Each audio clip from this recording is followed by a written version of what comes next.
Did you know that Coca-Cola used to contain cocaine and spent $1 million into a campaign that left some customers with a bad taste and even worse smell in their mouths?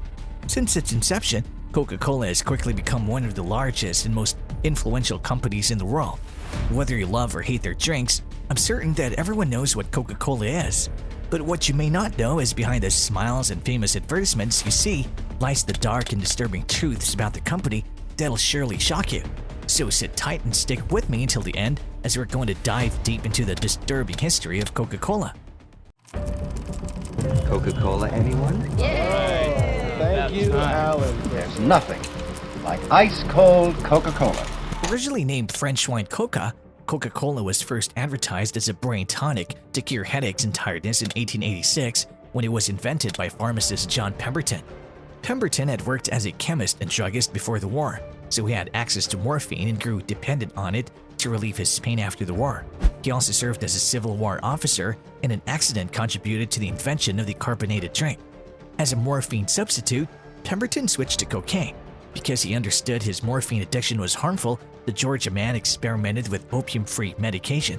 When another doctor claimed that coca or cocaine could treat morphine addictions, which had become more prominent during the Civil War, Pemberton created this mixture and included coca leaves and cola nuts.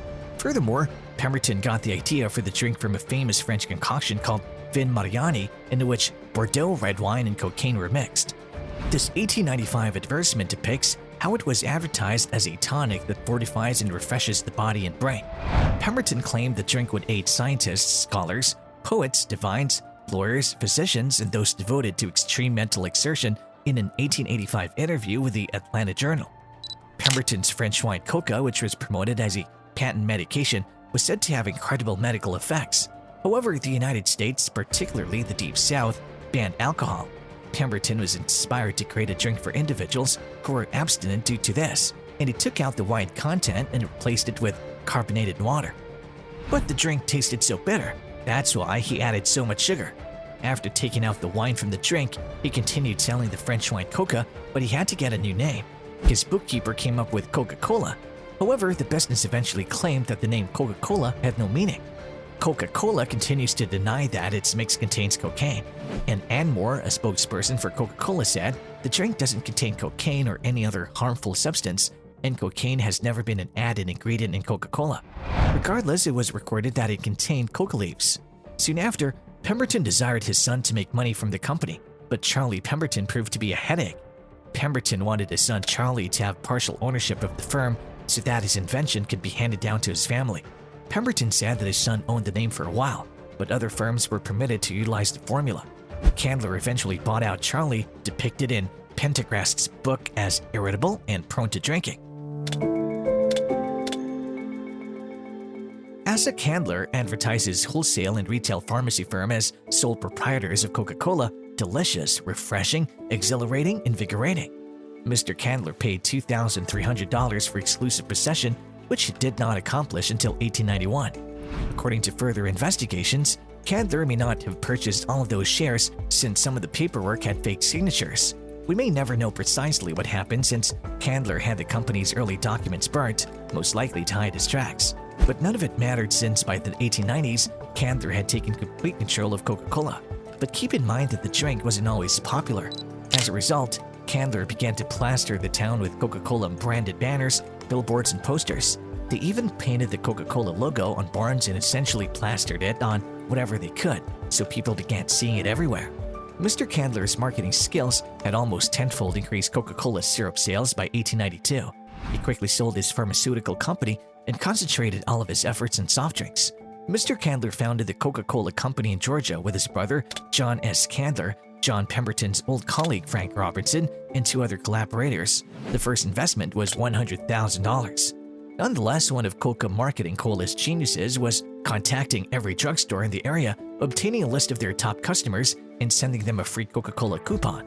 The reasoning was that individuals would become lifetime clients by offering a free sample, mainly because the drink included addictive ingredients. However, it became evident that marketing Coca-Cola as a medication was a bad idea. Rather than targeting sick people, they sell it to everyone by portraying it as a delightful, calming drink that anybody can enjoy. Coca-Cola has also withdrawn itself from the patent medication market. After disassociating, they were subjected to a great deal of scrutiny when it was discovered that most of their medical claims were total fabrications. After sales began to rise quickly, Coca-Cola's marketing technique was a big success. Candler continued to reinvest in advertising, and the corporation started attracting the attention of celebrities and athletes to promote its drink. Coca-Cola devised several marketing methods. For example, in recent years, sex sales may have become a marketing cliché. However, few major corporations exploited the Coca-Cola girls as much as Coke did with their use of gorgeous ladies who always had a Coke in hand. Coke even set up a statistics department to study automobile traffic and activity in supermarkets to figure out where their advertisements would be most efficient. The corporation was always willing to spend money on new media like radio and television to make its products known everywhere. Candler was determined to expand Coca-Cola's business and distribution. He began selling Coca-Cola to soda fountains outside Atlanta. In 1890, an ambitious confectioner installed a soda fountain in his candy business. This enabled Coca-Cola to save a significant amount of money by merely distributing the syrup, which was then blended with carbonated water by whoever sold it. As a result, the processing and logistics costs were significantly reduced. The first glass of Coca-Cola was sold for 5 cents, and for the next 70 years, both glasses and bottles were sold for a nickel. But in 1899, 3 Tennessee merchants paid $1 to Asa Candler for the bottling rights to Coca-Cola. Benjamin Thomas, Joseph Whitehead, and John Lipton were the ones who started and developed the Coca-Cola bottling technology that's currently used all over the globe. Despite this, Candler believed it was a bad idea, owing to the process's high cost and complexity.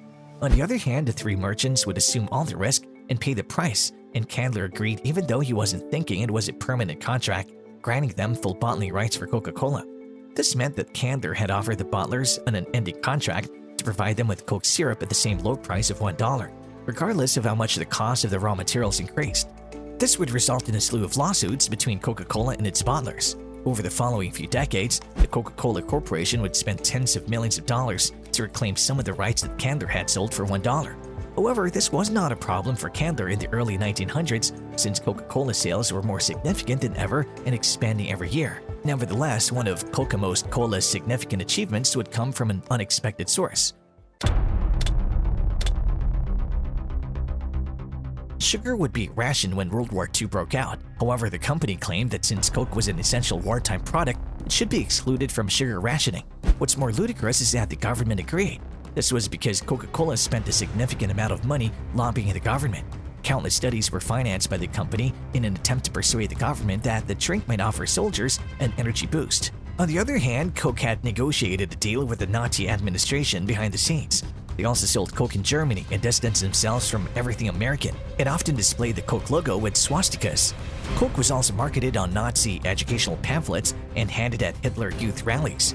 Coca-Cola effectively played both sides since Germany was a significant market for the company. Still, as the war proceeded, restrictions were imposed that effectively cut off their supply of numerous items to Germany. To get around the limits, the corporation enlisted the help of local chemists to develop a new drink that was somewhat similar to Coke but was created from Coke syrup, which could no longer be imported. Instead, they used leftovers from other foods such as apple fiber to make the residual scraps. Fanta was the name given to this new drink later on. Because so many beverages were prohibited due to the war, Fanta became a significant success in Nazi Germany. According to some reports, it was constructed with the assistance of forced labor from concentration camps in Germany. The company believed this quote, "It's not about what your product really is, it's about what your customer thinks your product is. It's about what it represents." And there you have it. What can you say after finding these out? Will you still buy Coke after finding the truth? Let us know in the comments. Don't forget to like this video and subscribe to our channel. Thanks for watching.